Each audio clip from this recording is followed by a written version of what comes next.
Selamat pagi Bapak Suyanto dan teman-teman semua. Perkenalkan, kami dari kelompok 2 akan mempresentasikan tentang bisnis lintas budaya dengan studi kasus perdagangan kaum Arab dan kaum Cina. Perkembangan kegiatan bisnis atau perdagangan yang pesat pastinya membawa pengaruh dalam ekonomi suatu masyarakat. Hal ini dipengaruhi oleh sifat dasar orang Cina yang sangat mementingkan bidang perdagangan, karena masyarakat di Cina sangat teliti hingga setiap pendapatan yang diperoleh akan sangat dimanfaatkan dengan baik. Cina juga dikenal sebagai salah satu bangsa yang pandai dalam urusan ekonomi. Seperti di Indonesia sendiri, warga keturunan Cina banyak yang menjadi pengusaha sukses. Sedangkan penduduk Mekah merupakan masyarakat yang mempunyai tempat khusus di hati masyarakat Arab dan juga terletak di posisi yang strategis sehingga menjadikan Mekah sebagai pusat perdagangan antara Yaman dengan Syam dan Habsyi sejak abad ke-6 Masehi. Persahabatan antara Cina dan dunia Islam yang telah berlangsung lama yaitu kekayaan spiritual yang berharga. Karena lebih dari 2000 tahun lalu, Cina pernah mengirim utusan untuk mengunjungi Asia Barat selama dinasti Han. Perdagangan kaum Arab. Menurut Philip Kahiti dalam History of the Arabs, menyebutkan kaum Arab sebagai pelaku hubungan internasional yang paling awal. Menurutnya, kawasan semenanjung Arab telah dikenal baik bangsa Romawi maupun bangsa Yunani, karena lokasinya berada di jalur perdagangan menuju India dan Cina. Para ahli tafsir, baik klasik maupun kontemporer, juga menyebutkan bahwa kaum Arab telah melakukan perjalanan sejak dahulu. Kaum Arab membagi perjalanan dagang mereka ke dalam dua musim, yaitu musim panas dan juga musim dingin. Ketika musim dingin, kaum Arab melakukan perjalanan ke utara seperti Syria, Turki, Bulgaria, Yunani, dan juga sebagian Eropa Timur. Sementara perjalanan musim panas dilakukan ke selatan seputar Yaman, Oman, atau bekerja sama dengan para pedagang Cina atau India yang singgah di pelabuhan internasional Aden. Kaum Arab merupakan kaum yang sangat pintar berdagang. Dalam berbisnis, kaum Arab memiliki beberapa cara untuk terus mengembangkan bisnis mereka. Kaum Arab memiliki tips-tips tersendiri dalam melakukan bisnis mereka. Kaum Arab melakukan tips-tips tersebut berdasarkan ajaran agama dan juga budaya mereka. Kaum Arab melakukan beberapa cara seperti mengadakan pendekatan bisnis yang sekaligus mengadakan pendekatan sosial dengan sopan dan juga ramah, karena menurut kaum Arab dengan melakukan hal tersebut akan membuat mitra menjadi tidak angkuh. Dan yang kedua yaitu dengan menjunjung tinggi toleransi dan juga saling menghormati. Kemudian yang ketiga, mempertahankan budaya dan ciri khas yang mereka miliki. Kaum Arab senantiasa memilih barang dengan teliti dan cermat. Kaum Arab senantiasa memilih barang yang berkualitas utama dan pelayanan yang baik.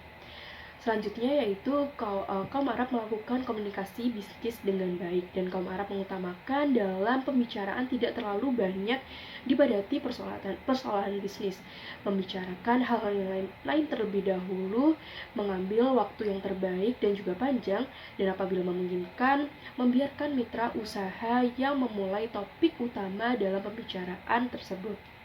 Pada umumnya, kaum Arab tidak menyukai konfrontasi secara langsung, serta penuh kesabaran dan tidak menekan mitra bisnis dalam berlangsungnya proses pembuatan keputusan.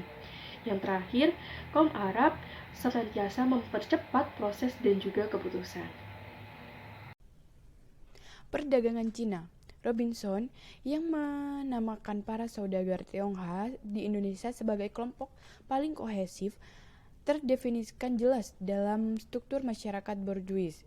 Kalimat ini menunjukkan bahwa kelompok Tionghoa dispesialisasikan sebagai kelompok wirausaha, khususnya di bidang perdagangan baik kecil, sedang maupun besar. Alasan utama dibalik pertumbuhan ekonomi Cina yang mengesankan adalah disebabkan oleh reformasi dan kebijakan yang terbaru. Kebijakan yang pertama, Cina secara konsisten melakukan kebijakan reformasi. Rapat Dewan Komite Eksekutif Pusat Partai Komunis Cina ketiga yang diadakan pada bulan Desember 1978 meluncurkan reformasi dan kebijakan membuka diri, menghilangkan hambatan dan keterbatasan yang ditimbulkan oleh model perencanaan pusat dan melakukan liberalisasi produksi untuk memajukan pembangunan. Metode reformasi ini telah diterapkan oleh Cina tampaknya sangat efektif dalam menangani hubungan trilateral antara reformasi, pembangunan, dan stabilitas, sehingga menjamin pembangunan ekonomi yang pesat dan berkelanjutan di Cina. Kebijakan yang kedua, Cina menerapkan diplomasi perdamaian, kemerdekaan, pemerintahan sendiri, membuka kebijakan luar negeri dan aktif dengan tujuan untuk meningkatkan kerjasama ekonomi eksternal dan partisipasi dalam globalisasi ekonomi juga merupakan faktor penting yang berkelanjutan. Memperdalam reformasi ekonomi dan membuka diri telah menghasilkan perubahan besar dalam perdagangan luar negeri Cina. Bisnis lintas budaya antara kaum Arab dan Cina. Kaum Arab dan Cina telah menjalin bisnis semenjak zaman pra-Islam dan sejak saat berlangsungnya dinasti Han. Kaum Arab saat itu melakukan perjalanan ke Cina untuk menjual rempah-rempah, batu mulia, mutiara, emas, dan sebaliknya kaum Cina menjual kayu manis Cina atau cinnamomum cassia. Kaum Arab dan kaum Cina saling menjaga hubungan bisnis yang mereka jalin sejak dahulu. Sehingga saat ini pun Arab dan Cina memiliki kerjasama bisnis yang baik sehingga mereka dapat saling menguntungkan satu sama lain. Saat ini, Arab merupakan eksportir utama minyak mentah terbesar di Cina. Kesimpulannya yaitu sejak dahulu kala, kaum Arab telah lama melakukan perjalanan pedagang. Kaum Arab memiliki beberapa cara tersendiri untuk terus mengembangkan bisnis yang juga berdasarkan dengan ajaran agama dan budaya mereka, yaitu seperti mencetak kartu bisnis mereka dengan bahasa Arab dan di sisi lain dalam bahasa Inggris. Memilih barang yang berkualitas utama dan pelayanan yang baik dengan teliti dan cermat. Melakukan komunikasi yang baik, serta membuat keputusan secara perlahan. Mereka juga menjunjung tinggi toleransi, saling menghormati, sopan, dan ramah tamah. Hubungan bisnis antara kaum Arab dan Cina telah terjalin semenjak zaman pra-Islam dan sejak saat berlangsungnya dinasti Han. Sehingga sampai saat ini pun Arab dan Cina dapat saling menguntungkan satu sama lain. Sekian hasil diskusi dari kelompok kami, kurang lebihnya mohon maaf dan terima kasih.